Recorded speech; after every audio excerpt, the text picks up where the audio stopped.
My God, I hate drugs.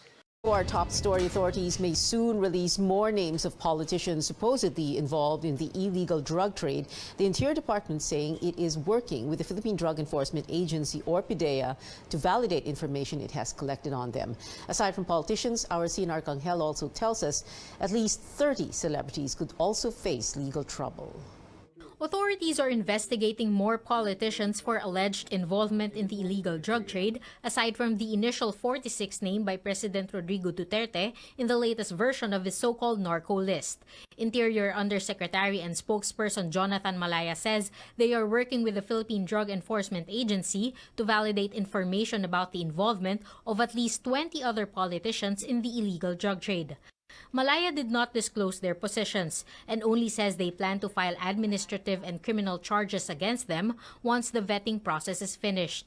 I confirm that there are additional 20 names that are being validated, but there's more. Sa totoo lang kasi mahaba talaga yung listahan.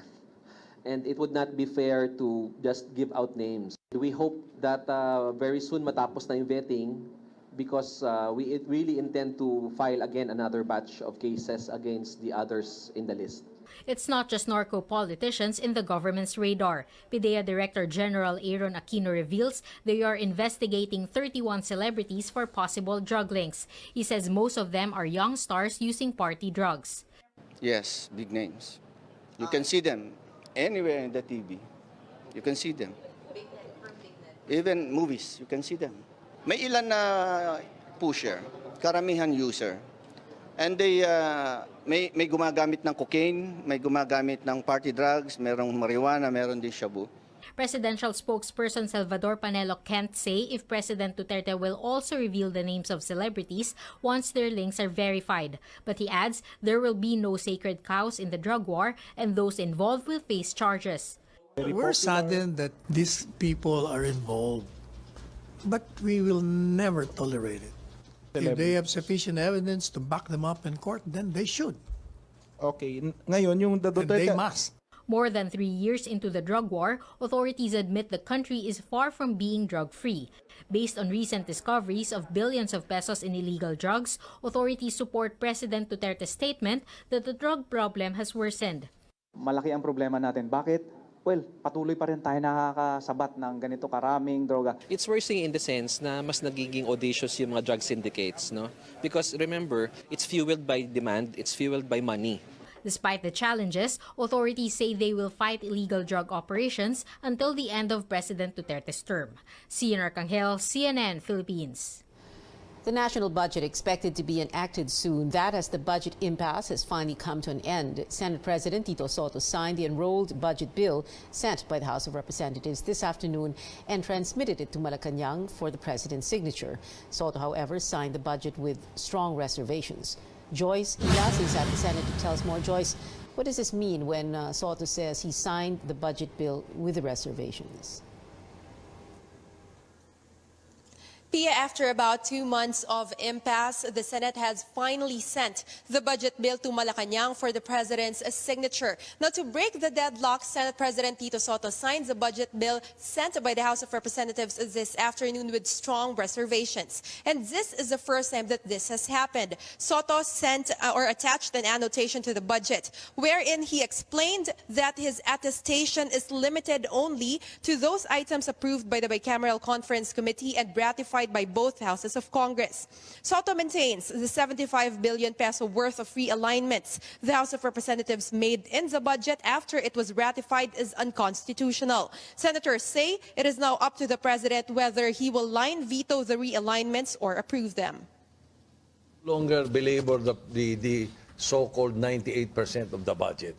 Ano? Ang kini-question lang naman namin would be what, 2 to 3% of the budget?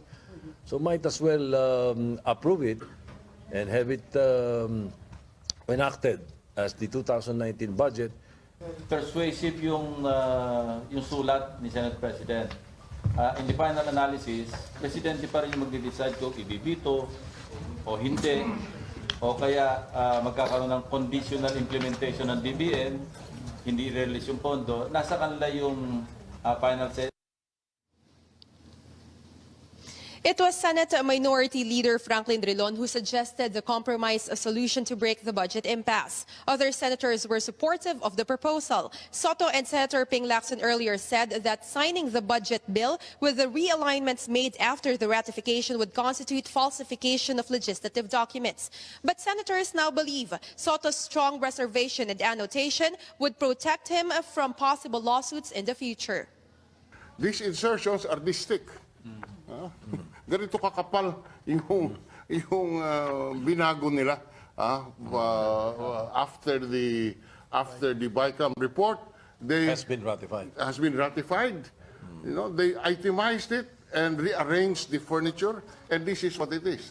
We maintain our position that these insertions are unconstitutional, but at the same time not prejudice national interest by holding on to the unsigned general appropriations.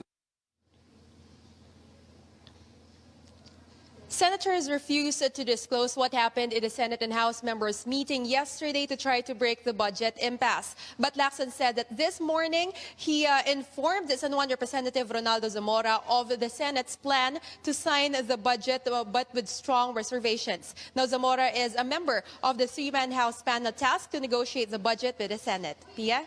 And Joyce, how did the House of Representatives react? Pia Lacson said that when he informed Zamora of the Senate's plan, Zamora even volunteered to help defend Soto if ever a case is filed against him in connection with the budget. Now, Zamora is a lawyer and also a bar top-notcher. But as of now, we have yet to hear from the House Appropriations Committee Chairman Rolando Andaya on the matter. Pia? Joyce Ilas there reporting live. Now, tonight's top story, a veteran anti-drug operative dismissed from the service last year and whom President Duterte once linked to the illegal drug trade has resurfaced, only to reveal that a former presidential advisor is allegedly involved in illegal drugs.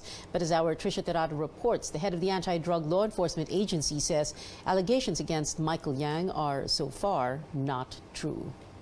The Philippine Drug Enforcement Authority denies the involvement of former presidential advisor Michael Yang in the drug trade. Well, that's only if PDEA Director General Aaron Aquino will base it on the president's statement. Kung ibabase ko kasi sa statement ng presidente, well, it seems na I will deny yung involvement niya. And sabi ko nga, I cannot confirm or validate that right now. Hindi ko maano until I get the real story. While investigation is ongoing, Aquino is taking the president at his word. Kasi matagal na ng kaibigan yata ng ating presidente yan. And knowing him, so ibig sabihin, alam na alam ng presidente kung it is involved or not. And another thing, mukhang ganun din kakilala ni Ambassador of China, si Michael Yang. Kaya kinlear niya rin outright. So hindi na sana nila kilala, dapat sinabi nila that they will conduct deeper investigation kung talaga bang involved, hindi. Pero outright clearing him, it will show that indeed that he is not involved in illegal drugs. But despite the president clearing Yang's name, Aquino says they will still validate and confirm the claims of former Senior Superintendent Eduardo Asierto. Asierto says Yang, alias Dragon, and Hong Min Yang had been involved in the clandestine laboratory that his team dismantled in Dumoy, Davao City in 2004. That time, the president was Davao City Mayor. Aside from Yang, Asierto also mentioned a certain Alan Lim, who was arrested at a clandestine laboratory in Cavite in 2003. There's also a Johnson Chua, who allegedly runs a Shabu lab in Davao and Cagayan de Oro. Asierto says all three use legitimate businesses to cover up illegal operations. But what's unclear with Asierto is the link with the president and his aide Bongo. Asierto says he submitted hard copies of his report to Aquino, to then PNP Chief Bato de la Rosa, former Directorate for Operations Camilo Cascolan, and current PNP Chief Director General Oscar Albayalde. Albayalde denies receiving the report. Or as far as the PNP is concerned, wala pong kaming information whatsoever on the alleged illegal activities of Michael Yang. But Aquino confirms he received the report and informed Malacanang through then Special Assistant to the President, Bongo. Ang first reaction is nabigla sila kung bakit may ganong report. and pararatingin nila sa presidente ang pagkasabi, and magkakandak din sila na sarili nilang investigasyon. Bakit nagkaroon ng ganong report? But while the president has cleared Yang in one of his speeches, PIDEA says its investigation continues. It's having a hard time figuring out if the Michael Yang, tagged as a pusher in Sewell, Pampanga in 2004, is the same person as the president's advisor and alleged drug den operator in Davao City in 2004. For now, Aquino says it needs Asierto's cooperation. Kung alam niya na involved pala si Michael Yang, nung panahon na nagkaroon ng operation ng clandestine laboratory sa Davao at saka dyan sa part ng Cagayan de Oro, at siya pa nga ang nag-lead ng operation sa Davao, bakit hindi niya idinawit si Michael Yang sa pag-file ng kaso? Sana noon pa lang yan, napailan niya na since siya naman pala nakakaalam. Aside from anti-drug authorities, Malacanang has earlier cleared Yang of involvement in the drug trade.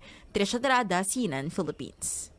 Senator Ping Lacson says authorities should look into Asierto's accusations to clear the air because he tagged President Duterte.